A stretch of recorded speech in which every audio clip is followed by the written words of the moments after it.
नमस्कार दोस्तों, मैं प्रशांत चौधरी, लेक्चरर ज्योग्राफी।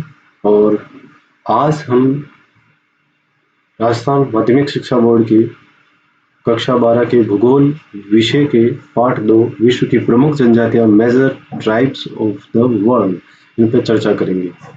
ये यहाँ पे हमारे सामने इस पाठ से रिलेटेड कुछ क्वेश्चंस आते हैं कि जनजातियां क्या है और जनजातियों का जो रहन सहन है, अर्थव्यवस्था है, उनकी संस्कृति है, खान पान है, वस्त्र हैं, आवास हैं, इन सब के बारे में जानना है। और विश्व के विभिन्न प्रदेशों में कौन कौन सी जनजातियां पाई जाती है, वो अपने प्राकृतिक वातावरण से कैसे समायोजन करती हैं, और इसके साथ ही हम यहाँ पे देखेंगे कि उन्होंने आधुनिक संस्कृति से संपर्क में आने के बाद कैसे अपने जीवन शैली को, अपनी अर्थव्यवस्था को, अपनी कार्यशैली को परिवर्तित किया है। तो हम यहाँ देखते हैं कि पृथ्वी पर मानव को रहते हुए लाखों वर्ष बीत चुके हैं। इस लंबे काल में मानव ने प्राकृतिक वातावरण के साथ समायोजन करना सीखा, और ये जो समायोजन है ये तकनीकी विकास के साथ साथ तीव्र होता गया। यहाँ पे इस प्रकार जनजातियां शीत प्रदेश, घने जंगल, उष्ण और शुष्क मरुस्थल, घास के मैदान और दुर्गम पहाड़ी क्षेत्रों में निवास करती है, और इनकी अपनी विशेष संस्कृति, सामाजिक ढांचा, परंपराएं और रीति रिवाज और मान्यताएं होती है। इन जनजातियों की जो अर्थव्यवस्था का मुख्य आधार हम यह मानते हैं कि खाद्य संग्रहण, आखेट, भूमक्कड़ प्रसारण और आदिम ढंग की जीवन निर्वाह कृषि, अर्थात जो प्राथमिक आर्थिक व्यवसाय हैं ये यहाँ पे जनजातियों के द्वारा किए जाते हैं। विश्व की प्रमुख जनजातियों को हम देखें तो यहाँ पे ध्रुवीय और ठंडे प्रदेशों के निवासी जो हैं उनमें एस्किमो और सेमूड जनजाति पाई जाती है। विषुवत-रेखीय सघन क्षेत्रों के निवासी पिग्मी, सेमांग और सकाई जनजाति पाई जाती है। उष्ण शुष्क कालाहारी का जो मरुस्थल है अफ्रीका के अंदर, दक्षिण अफ्रीका में ये कालाहारी का मरुस्थल पाया जाता है, यहाँ पर बुशमैन जनजाति पाई जाती है। इसके साथ ही हम यहाँ देखते हैं उष्ण कटिबंधीय घास क्षेत्रों के निवासी, इसमें मसाई और बद्दू जनजाति पाई जाती है।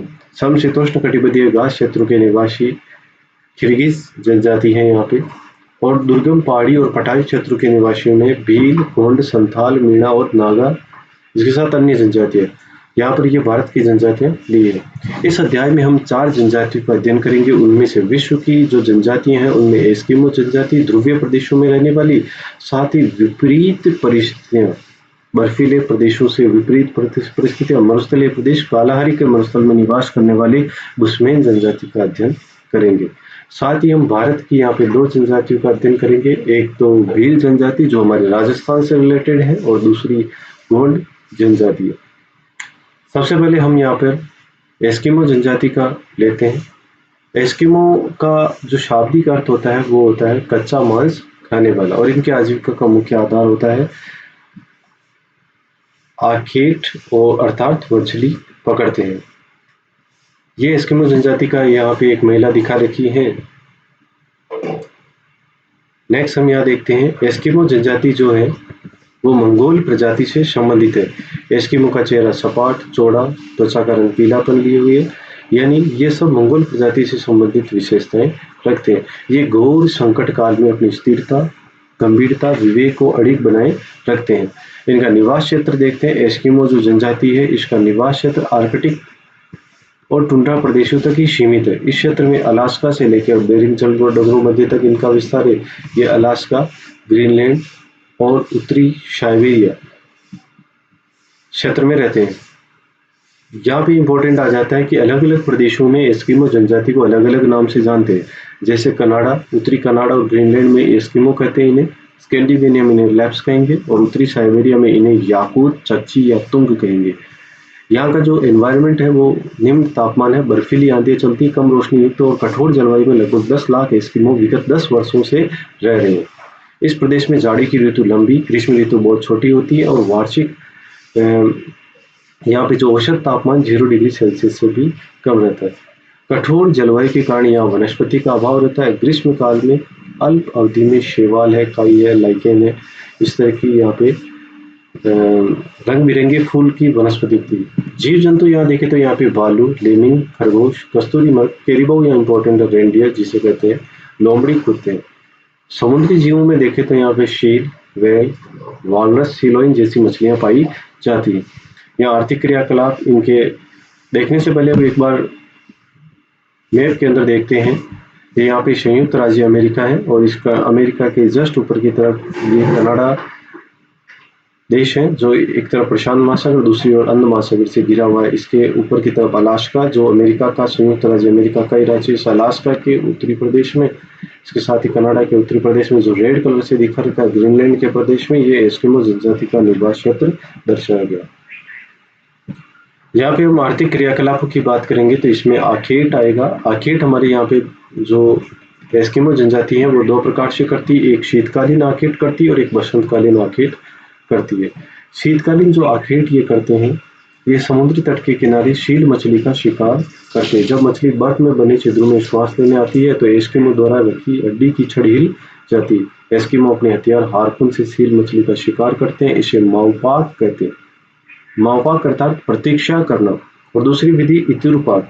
यहाँ पे इतुरपाक में दो छिद्र बनाए जाते हैं। एक छिद्र में एक व्यक्ति शील को चारा डालकर बुलाता है और दूसरे छिद्र में संकेत मिलते ही व्यक्ति हार्पून से शिकार करता है। यानी यहाँ पे क्वेश्चन आ सकता है कि इतुरपाक में और माउपाक में क्या अंतर है। तो इतुरपाक में एक छिद्र करते हैं और माउपाक में दो छिद्र करते हैं।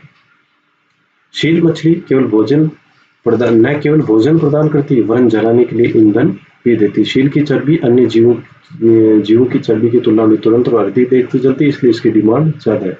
यहाँ पे हम बसंतकालीन आखेट का जो तरीका है वो बिल्कुल चेंज हो जाता है, क्योंकि मार्च में शीत मछलियां जो श्वास लेने के लिए बाहर आकर धूप सेकने लगती है और उनका शिकार किया जाता है। बसंतकालीन आखेट को यहाँ इम्पोर्टेंट है, उतोक कहते हैं। बसंतकालीन आखेट को उतोक कहेंगे। यहाँ पे इम्पोर्टेंट क्वेश्चन आ जाता है। तो तीन क्वेश्चन हमारे सामने यहाँ पे बनते हैं, माउपाक, इतुरपाक और उतोक। नेक्स्ट यहाँ हम देखते हैं, ये कयाक और हार्पून से, हार्पून इनका भाला जो हाथ में लिए हुए एस्किमो जनजाति जो फेंक रही है, ये एस्किमो का शिकार मछली से करते हैं। और कयाक जिस नाव में ये बैठा है उसे कयाक कहते हैं। यह क्वेश्चन आ सकता है कयाक। कुत्तों की मदद से ये सील मछली का शिकार करते हैं। इस ऋतु में चमड़े से बनी नाव को काम में लेते हैं जिसे ये कयाक कहते हैं। एस्किमो और कैरिबो बारहसिंगा का धनुष बाण से शिकार करते हैं। यहाँ एस्किमो लोगों के जीवन में शील मछली का महत्व है। मांस, कपड़े बनाने, खाल, तंबू बनाने, ईंधन के लिए चर्बी, स्लेज गाड़ी बनाने के लिए हड्डियां और धागे के रूप में इनसे दांत प्राप्त होती है। यानी मल्टी यूजेस हैं यहाँ पे सील मछली की। भोजन में कंचा मांस में शील, हेल, सिलोइन का शिकार करते हैं। वस्त्र यहाँ पे ये केरिबो की छाल से बने होते हैं। सील मछली की खाल की अपेक्षा ये अधिक गर्म, हल्के, ध्रुवीय बालू के समूह से भी वस्त्र बनाए जाते हैं। वस्त्र बनाने का जो कार्य है वो स्त्रियां करती हैं। स्त्री और पुरुष दोनों के वस्त्र एक समान होते हैं। एक एस्किमो जनजाति एक जर्सीदार बानुमा वस्त्र पहनती है। क्वेश्चन आ सकता है जिसे क्या कहते हैं, तिमियाक कहते हैं। और तिमियाक के ऊपर एक वस्त्र पहनते हैं जिसे हम अनोहक कहेंगे। तो क्वेश्चन यहाँ इंपॉर्टेंट है कि तिमियाक जो बाहेदार वस्त्र है जर्सीनुमा, और अनोहक जो उसके ऊपर पहना जाता है। और चील की खाल से बने जूतों को कार्मिक या मुखलुक्स कहते हैं। इनका निवास गृह देखते हैं, ये बर्फ, पत्थर की हड्डी और खालों से बने मकान में रहते हैं। शील काल में बर्फ के मकान को यहाँ पे इग्लू कहेंगे। इंपॉर्टेंट है, यहाँ आप इसके अंदर मैप में देख सकते हैं। यहाँ पे एक डायग्राम दे रखा है जो इग्लू एस्किमो जनजाति का बर्फ का आवास। ये बर्फ की जो शीली है नहीं रखा हुआ, ये अर्ध चंद्राकार है। इनका जो आगे का जो गेट होता है, प्रवेश द्वार होता है, वो केवल 2 या 3 फीट ऊंचा होता है ताकि जो बर्फीली हवाएं वो अंदर प्रवेश न कर पाए।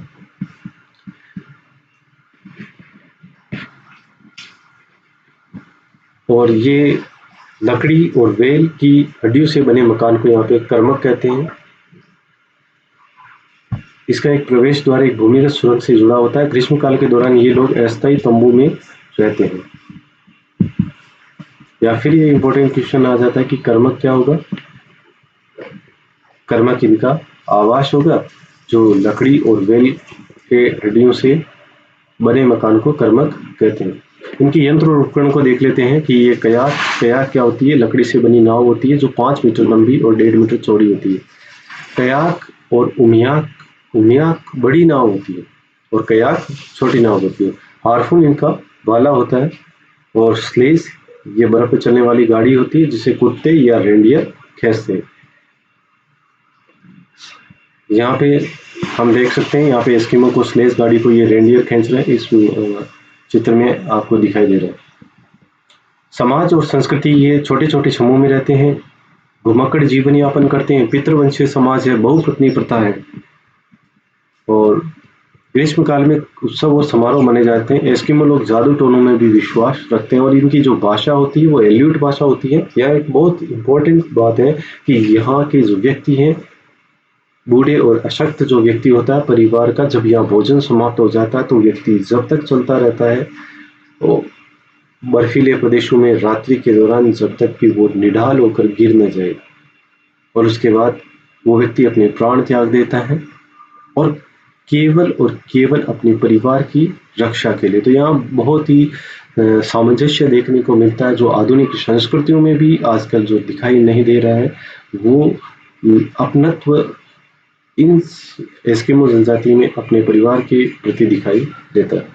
वातावरण का समायोजन हम यहाँ पे देखते हैं कि एस्किमो दुर्गम प्रदेश में रहती है, हिम का प्रयोग करके इग्लू बनाते हैं, स्लेज गाड़ी बनाने के लिए वालरस की हड्डियों का यूज रहते हैं, हिम झंझाव और हिम पर सूर्य की किरणों के पड़ने से आंखों की जो चमक होती है उसको बचाने के लिए ये आंख कवच का यूज करते हैं, और ताकि सूर्य की जो रेडिएशन है वो हमारी आंखों में, इनकी आंखों में सीधी नहीं जाए।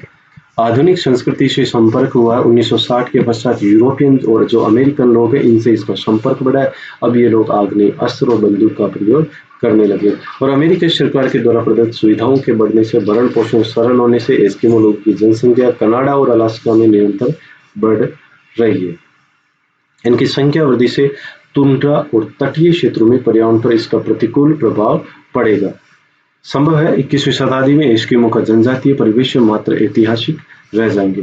तो यहाँ हमें देखना है, अगर एस्किमो जनजाति का जो क्वेश्चन है वो काफी, अगर निबंधात्मक क्वेश्चन आता है तो उसमें हमें सारे जो पॉइंट्स है उन सभी पॉइंट्स को लिखना है कि एस्किमो का अर्थ क्या है, परिचय क्या है, इनका निवास क्षेत्र क्या है, इनकी जो अर्थव्यवस्था है वो क्या है। जैसे हम यहाँ आर्किड बताई थी, तो आर्किड में आप शीतकालीन आर्किड, बसंतकालीन आर्किड दोनों की चर्चा करेंगे। औजार और उपकरण ये लोग क्या यूज लेते हैं उनकी चर्चा करेंगे। वस्त्र क्या पहनते हैं, खान पान क्या यूज करते हैं, और अपने पर्यावरण से कैसे संपर्क बनाए और आधुनिक संस्कृति से संपर्क। और इसके साथ ही अगर हम इस क्वेश्चन में अगर मैप यूज करते हैं, जब लोकेशन बताएंगे तो काफी अच्छा प्रभाव पड़ेगा और आपकी जो मार्क्स है निश्चित रूप से उनमें वृद्धि होगी। सेकंड जो जनजाति हमारी यहाँ पे है वो बुशमैन जनजाति है। बुशमैन जनजाति काफी इंपॉर्टेंट जनजाति आ जाती है यहाँ पे। लगभग 20,000 वर्षों से अफ्रीका के कालाहारी मरुस्थल में फैले बुशमैन शोन, रवि और बसारवा के नाम से जाने हैं। तो यह इंपॉर्टेंट है, शोन, रवि और बसारवा के नाम से कौन जाने जाते हैं? बुशमैन जाने जाते हैं। ये 20 अथवा उससे कम के समूह में विचरण करते हैं और ये लोग नाटे कद के निग्रिटो प्रजाति से संबंधित होते हैं। और निग्रिटो प्रजाति की विशेषताएं आप सब जानते हैं कि इनके जबड़े और मोटे होठ बाहर निकले हुए नहीं होते, इनकी आंखें चौड़ी नहीं होती है और इनके नितंब बहुत भारी होते हैं। निवास क्षेत्र यहाँ देखते हैं,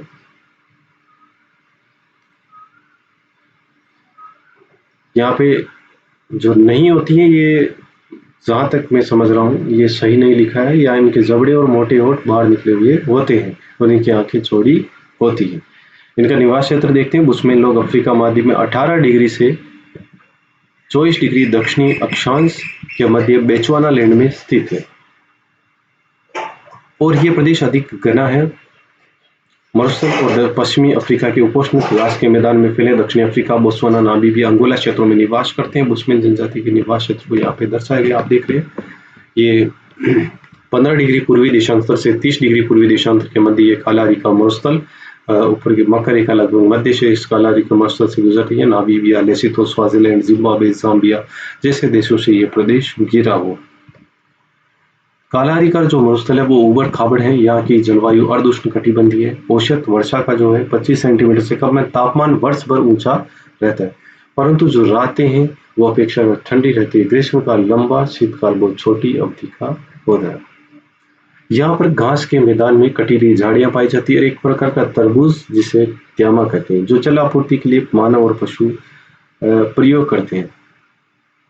यहाँ पे हिरण, बड़े कोदू, स्टोन बॉब, पीड़िम खरगोश, जिराफ, शतुरमुर्ग, ज़ेब्रा, जंगली बिल्ली, वन बिलाव, लकड़बग्गा, शियाल आदि पाए जाते हैं। इंपॉर्टेंट क्वेश्चन यहाँ पे आता है कि एटोसा राष्ट्रीय उद्यान जो है वो भी इसी प्रदेश में अवस्थित है। आर्थिक क्वेश्चन आ सकता है कि एटोसा राष्ट्रीय उद्यान कौन से प्रदेश में, तो हम बता देंगे यहाँ पे कालाहारी के मरुस्थल में। जैसे हमने बुश्मेन जनजाति के आर्थिक क्रियाकलाप देखे, वैसे ही हम यहाँ पे आर्थिक क्रियाकलाप एस्किमो जनजाति के देखे थे, वैसे ही बुश्मेन जनजाति के देखते हैं। आखेट में ये लोग विभिन्न तरीके के काम लेते हैं। ये बड़े शिकार को फंसाने के लिए उसे कीचड़ में धंसाकर, फंदों में फंसाकर, गड्ढों में गिराकर और विषाक्त जल पिलाकर मारते हैं। प्रत्येक परिवार स्वयं अपना भोजन प्राप्त करता है। इस तरह आप देख रहे हैं यहाँ पे चित्र में बुश्मेन जनजाति आखेट करते हुए दिखाई दे रही है। ये लोग जंतुओं की बोली की नकल करने में निपुण होते हैं और ये बोली की जब नकल करते हैं तो दूसरे जानवर भ्रमित होकर इनके पास आते हैं और ये उनका शिकार कर लेते हैं।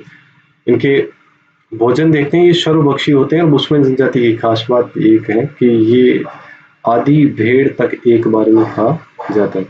शिकार मछली, पौधों की जड़ें, बेरी, शहद इनके भोजन के मुख्य अंग। दीमक, चींटियां, अंडे इनके प्रिय भोज्य पदार्थ है।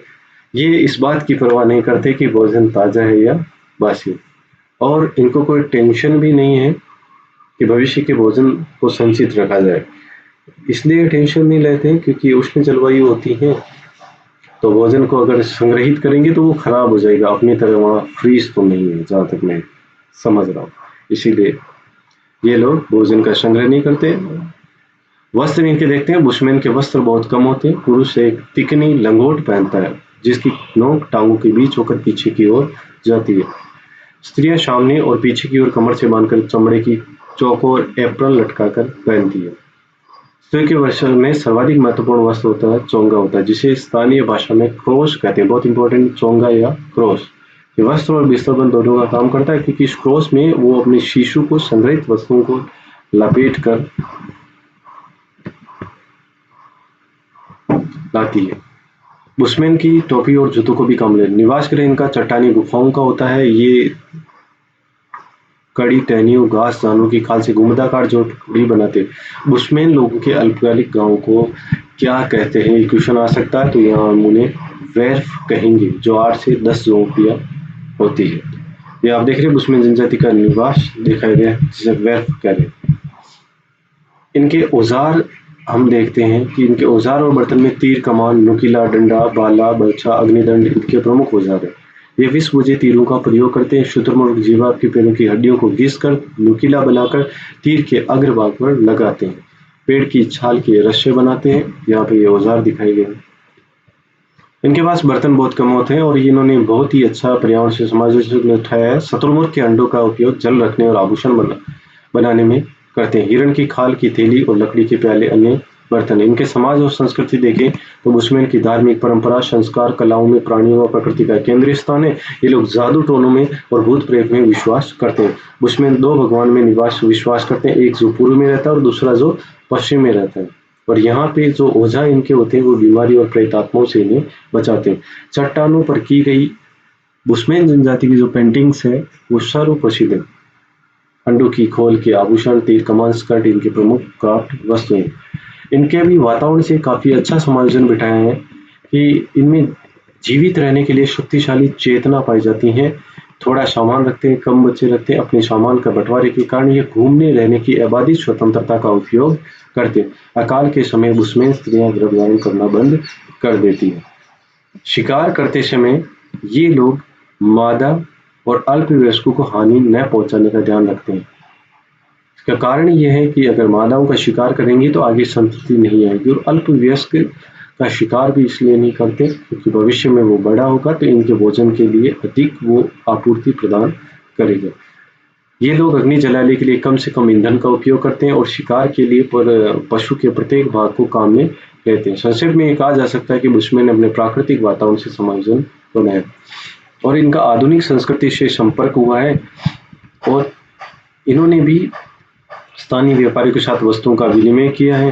बाल्टो, रोटेंटन और यूरोपीय लोगों के आक्रमण से बुश्मेन लोगों की संख्या निरंतर बढ़ती जा रही है और इनके आवास क्षेत्र जो है संकुचित होते जा रहे हैं। नेक्स्ट जो जनजाति यहाँ पे हमारी है वो इम्पोर्टेंट जनजाति आती है, भील जनजाति।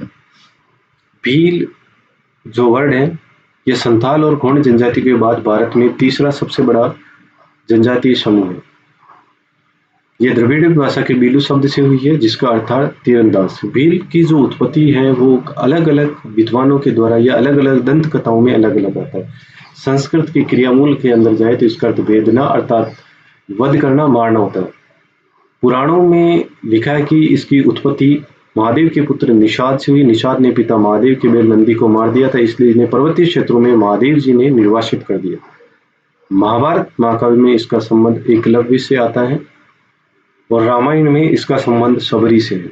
कर्नल टोड ने कहा कि महाराणा प्रताप के अकबर के विरुद्ध युद्ध में मदद की थी। और इतिहास की दृष्टि से जनजातियों ने डगारिया डूंगरपुर, बासिया बांसवाड़ा, कोटिया कोटा और देवा उदयपुर पर शासन किया। तो इम्पोर्टेंट आ जाता है कि किन किन प्रदेशों में भी जनजाति ने शासन किया। डगारिया डूंगरपुर, बांसिया बांसवाड़ा, कोटिया कोटा और देवावा डूंगरपुर पर शासन किया। ये लोग नाटे होते हैं, इनका रंग गहरा काला तथा नाक चौड़ी होती है, आंखें लाल, बाल रूखे, जबड़ा कुछ बाहर निकले हुआ होता है। चोरी करने को ये धार्मिक पाप समझते हैं, आजादी के प्रेमी होते हैं। यहाँ पे आप भील जनजाति की एक महिला को देखते हैं। इनका निवास क्षेत्र भील दुर्गम और निचल पर्वतीय क्षेत्रों में निवास करते हैं। ये अरावली, विंध्याचल, सतपुड़ा की पहाड़ी में। और राज्यों की बात करें तो ये राजस्थान, मध्य प्रदेश, गुजरात और महाराष्ट्र में निवास करते हैं। राजस्थान की ये बांसवाड़ा, डूंगरपुर, उदयपुर और चित्तौड़ जो पर्वतीय प्रदेश अरावली वाला आ रहा है उसी में निवास करते हैं। ऐसी मध्य प्रदेश में ये धार, झाबुआ, रतलाम में और गुजरात के पंचमहल और बड़ोदरा में निवास करते हैं। महाराष्ट्र में ये लोग औरंगाबाद, अहमदनगर, जलगांव, नासिक और धुले में निवास करते हैं। इनके निवास क्षेत्र की जलवायु मानसूनी है। इनके निवास क्षेत्र में लगभग 33% भूभाग पर वन पाए जाते हैं। इनकी एक समस्या है यहाँ पे भील जनजाति की, अनाच्छादित हो रही है पहाड़ियां। अनाच्छादन यहाँ जो वर्ड है, अनाच्छादन का मतलब अपर्दन और अपक्षय। अपर्दन में चट्टाने या जो पर्वतीय प्रदेश है वो खुद के स्थान पे टूटता है और अपर्दन में एक स्थान से दूसरे स्थान पे होता है। तो अपर्दन और अपक्षय दोनों को सम्मिलित रूप में यहाँ पे अनाच्छादन कर दे। इससे मिट्टी का अपर्दन हो रहा है। वनों की कटाई से भी भील जनजाति के सामने बढ़ती हुई जनसंख्या से अनेक समस्याएं खड़ी कर दी है। इनके आर्थिक क्रियाकलाप को देखें तो मुख्य आधार खाद्य संग्रहण, आखेट, आदिम कृषि, पशुपालन है और स्त्रियां कंदमूल, फल और पत्तियां एकत्रित करती हैं। कृषि में यहाँ पे खाद्यान्न, शाक, सब्जियां, चारे की फसल पैदा करते हैं। भेड़, बकरी, गाय, भैंस और कुक्कट का पालन करते हैं। आखेट में ये मछली पकड़ने का कार्य करते हैं। और पहाड़ी क्षेत्रों में झूमी कृषि को यहाँ इंपॉर्टेंट है, चिमाता कहते हैं और मैदानी भाग को कृषि को दजिया कहते हैं। तो चिमाता पहाड़ी बागों में अब आप रख सकते हैं। माता जी का जो मंदिर होता है ज्यादातर अपन ऐसा सोचते हैं वो पहाड़ी पे होता है। तो चिमाता पहाड़ी प्रदेशों में की जाने वाली और दजिया मैदानी प्रदेशों में की जाने वाली कृषि को कहेंगे। भोजन में ये मक्के का सेवन करते हैं, चावल और चोखा और लापसी बनाते हैं, छाछ और आटे को उबालकर राबड़ी बनाते हैं, गेहूं, चाल, चना, उड़द, मूंग की सब्जियों का प्रयोग करते हैं। और ये लोग महुआ से निर्मित मदिरा का अधिक व्यसनी होते हैं। वस्त्र में इनके वस्त्र बहुत कम होते हैं। पुरुष साल से बनाकर नेकर, स्त्रियां पेटीकोट पहनती हैं।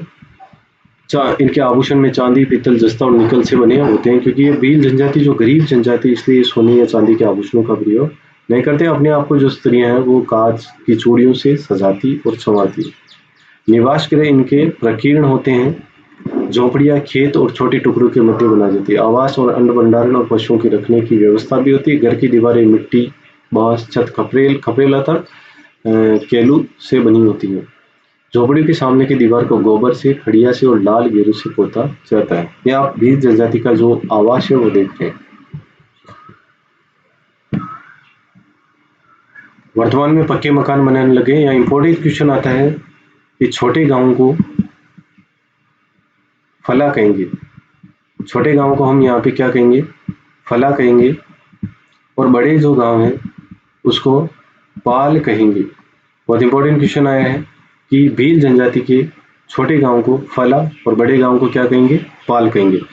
ये औजार में बाण दो प्रकार के यूज है, एक हरियो और एक रोबदो। और एक पक्षियों को पकड़ने के लिए एक प्रकार का फंदा जिसे फटकिया कहते हैं। भील बंदूक का उपयोग भी करने लगे। अब मिट्टी से बने बर्तन, मक्का पीसने की चक्की और बांस से बना पालना जरूर पाया जाता है।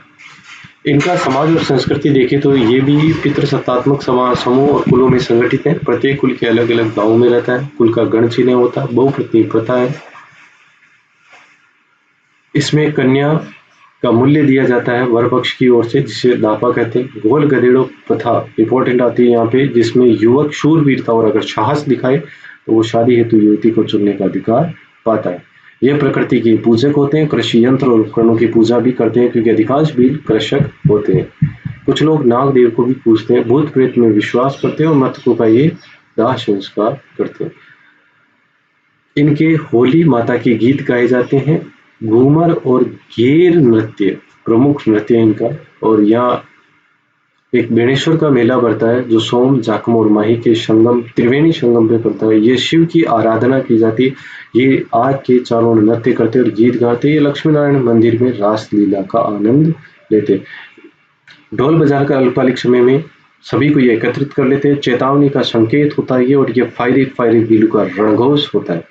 इनके पाल के मुखिया को गमेती कहते हैं, और इनके जो मार्गदर्शक होता है जिसे बोलावा कहते हैं। तो ये क्वेश्चन आ सकता है यहाँ पे कि गमेती किसे कहेंगे और बोलावा किसे कहेंगे। गमेती पाल का मुखिया और बोलावा इनका मार्गदर्शक।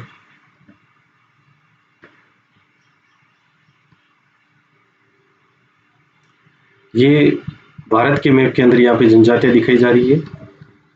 भील जनजाति बाएं हाथ की तरफ तिरछी लाइनों से दिखाई गई है, और गौंड जो जनजाति है वो क्रॉस लाइनों से दिखाई गई है। आधुनिक संस्कृति से संपर्क में आने पर भील जनजाति भी अब इनके पहनावे, बोलचाल, रहन सहन में तेजी से बदलाव आया है।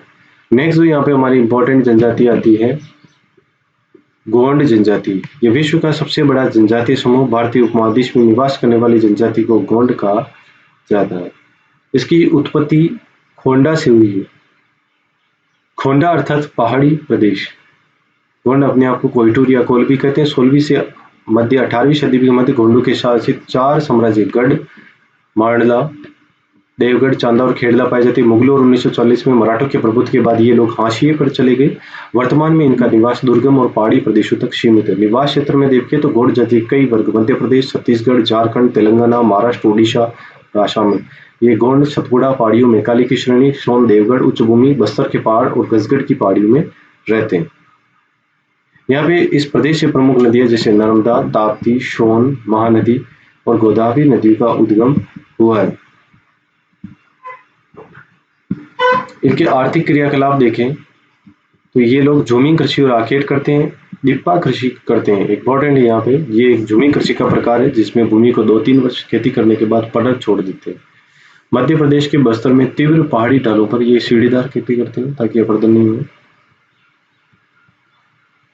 कुरुक, केवट और धीवर वर्ग के गौंड मछुआ कर्म करते हैं। रावत वर्ग का मुख्य पेशा पशुचारण करना और दूध बेचना। आखेट में ये जानवरों का शिकार करते हैं। भारत में आखेट करना राज्य के नियमों से निषेध है। अधिकांश गौंड अब कृषक बन गए। भोजन के अंदर देखें तो यहाँ पे ये कोदू, कुटकी जैसे स्थानीय अनाज गौंडों का मुख्य खाद्यान्न है। सब्जियां घरों में उगाकर और जंगलों से प्राप्त करते हैं। उत्सव और त्योहार पर ये चावल बनाते हैं। शिकार, बलि से दिए जानवर का मांस भी खाते हैं। धूम्रपान करते हैं, और ये भी महुआ से बनी शराब का सेवन करते हैं। वस्त्र में सूती वस्त्र पहनते हैं। पुरुष धोती, साड़ियाँ, स्त्रियां साड़ी। ये चांदी और एल्यूमिनियम के गहने पहनते हैं, क्योंकि ये भी गरीब जनजाति हैं, इसलिए सोने और के आभूषणों का प्रयोग कम करती है। रंग बिरंगी चूड़ियां, गले में काले मनकों, कोड़ी से बना हार पहनती है। स्त्रियां अक्सर शरीर पे गोदना बुदवाती है। यहाँ पे आप गोदना देख सकते हैं। निवास गृह में गौड़ नंगले अर्थात पल्ली अथवा छोटे गांव में रहते हैं। इनका जिस स्थान पर आवास बनाना होता है वहां पे सुगंध निकालकर उत्सव मनाते हैं। ये गौड़ जनजाति का आवास दिखा रखा है। यहाँ पर बतख और मुर्गी की बलि दी जाती है। इस मकान में घास फूस और मिट्टी के बने होते हैं। फिर में रहने का कमरा, रसोई, बरामदा, पूजा घर होता है। औजार में ये लोग फालिया, खुरपी, पावड़ा, दराती, कुल्हाड़ी और तीरों की नोक बनाते हैं। ये सामान ये लोग खुद ही बना लेते हैं। और मुख्य जो जनजाति इसमें यूज जो बनाती है उन्हें हम यहाँ पे लोहार के नाम से जानते हैं। समाज और संस्कृति में यहाँ पितृसत्तात्मक परिवार होता है। पिता की मृत्यु अचल संपत्ति उसके पुत्रों में बांट दी जाती है। सबसे बुजुर्ग पुरुष परिवार का मुखिया होता है और इनमें जो विवाह है वो सेना विवाह, विनिमय विवाह, हरण विवाह और विधवा विवाह प्रचलित है। जो विवाह है वो जल स्रोत के निकट आम के वृक्ष के नीचे किया जाता है, अर्थात एक तरह से ये पर्यावरण से प्रेम या पर्यावरण से संबंध मानव का बनाए रखने के लिए है। गांव के मुखिया को पटेल कहते हैं अथवा मुखादम भी कहते हैं और गांव के चौकीदार को कोतवाल कहते हैं, जिसे आजकल हम कोतवाल कोतवाल कहते हैं, उसी तरह चौकीदार को कोतवाल। और आपने कोतवाली थाने भी देखे होंगे, लिखा हुआ था कोतवाली थाना, थाना कोतवाली। तो इस तरह से वही जो शब्द है कोतवाल आया यहाँ पे। गोंडों की जो बोली होती है वो द्रविडियन भाषा परिवार से संबंधित है और जिसका संबंध तमिल और कन्नड़ से है। कई गोंड हिंदी, मराठी, तेलुगु भी बोलते हैं। साक्षर का स्तर देश के औसत से बहुत नीचे है। महिला साक्षरता तो नगण्य है। गोंड जनजाति के लोग पुरुष गीतों के साथ पर्व और उत्सव मनाते हैं। ये पूर्णिमा को चांदनी रात में इकट्ठे होकर गाने और नाचने का आनंद लेते हैं। स्त्री और पुरुष दोनों साथ नाचते हैं। धुलिया गोंडों की प्रमुख गायक जाति। क्वेश्चन आ सकता है यहाँ पे, गोंडों की प्रमुख जाति का नाम क्या है? धुलिया। प्रधान गोंडों की मान्यता और इतिहास को गाकर सुनाते हैं। तो धुलिया तो गायक जाति है और प्रधान जो है वो मान्यता और इतिहास को सुनाते हैं। कथानुसार जब गोंडों के भगवान ने जन्म लिया तो उनकी मां ने उन्हें बेसहारा छोड़ दिया। देवी पार्वती ने तब उनको सहारा दिया। शंभु महादेव ने उनको एक गुफा में कैद कर दिया और गोंडों के नायक पानेरी कपाल लिंगम ने देवी जंगूबाई की मदद से इनके देवता को आजाद कराया और ये 4 समूह में गुफा से बाहर निकले। तभी से गोंड 4 समूह बटे हुए हैं, जिसे गोंडी भाषा में शगा कहते हैं। तो क्वेश्चन आ सकता है, गोंडों के 4 वर्ग बटे हुए हैं जिन्हें क्या कहते हैं? शगा कहते हैं। क्या कहेंगे? शगा। गोंड भूतकाल में मुर्गों को आपस में लड़ाकर अपना मनोरंजन करते थे। बड़ा देव श्री शंभु महादेव, परसा पेन इनके प्रमुख देवता। शीतला माता और छोटी माता देवी की पूजा करते हैं। ये लोग देवी देवताओं को प्रसन्न करने के लिए भेड़ बकरियों की बलि देते हैं। जादू टोनों का प्रचलन, अधिकांश लोग गोंड हिंदू है। कुछ लोग प्रकृति के पूजक है। प्रकृति पूजकों का विश्वास है कि भगवान वनों में निवास करते हैं। ये लोग काली, दंतेश्वरी, बड़ा देव को नर बलि भी देते थे, लेकिन 19वीं सदी में अंग्रेजों ने इसे प्रतिबंध कर दिया। मृतक शरीर को ये जलाते भी हैं और दफनाते भी हैं। इनका विश्वास है कि आत्मा अजर और अमर है। आधुनिक संस्कृति से संपर्क में आने पर अन्य जो जनजातियां उनकी तरह इनका भी जो रहन सहन है, अर्थव्यवस्था वो परिवर्तित हुई है और इस क्षेत्र में औद्योगिक विकास हुआ है। तो श्रमिक वर्ग की प्रवृत्ति बढ़ी है। श्रमिक लोग खदान में, विनिर्माण में कार्य करते हैं और इस तरह एक तरह से इन लोग श्रमिक वर्ग ज्यादा बना है। पुराने रीति रिवाज परंपराओं की पकड़ ढीली हुई है। सरकार ने दास्ता की प्रतीक कबाड़ी प्रथा को पूर्ण रूप से प्रतिबंध कर दिया। इस प्रथा के अनुसार छोटे से कर्ज के लिए परिवार की कई पीढ़ियां साहूकार के गुलाम की भांति कार्य करना पड़ता था। शिक्षा का स्तर बढ़ने लगा, जीवन अधिक सुविधाजनक हो गया। गौड़ जनजाति अनुसूचित जनजाति में शामिल होने के कारण इन्हें सरकार से कई सुविधाओं का लाभ प्राप्त हो रहा है।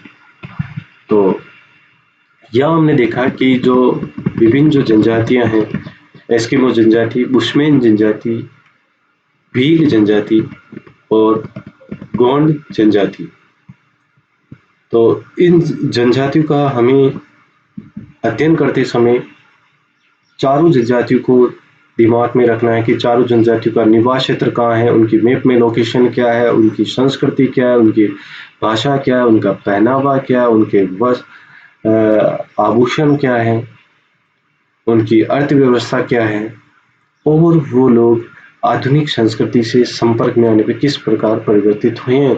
इसके साथ ही उन्होंने पर्यावरण से कैसा समायोजन और संपर्क बिठाया है, इसका हमें ध्यान में रखना है। धन्यवाद दोस्तों। आपको मेरा ये वीडियो कैसा लगा आप कमेंट बॉक्स में ज़रूर लिखें। इसके साथ ही मेरे इस चैनल को आप लाइक, सब्सक्राइब करें, साथ ही बेल आइकन जरूर दबा दें। धन्यवाद दोस्तों।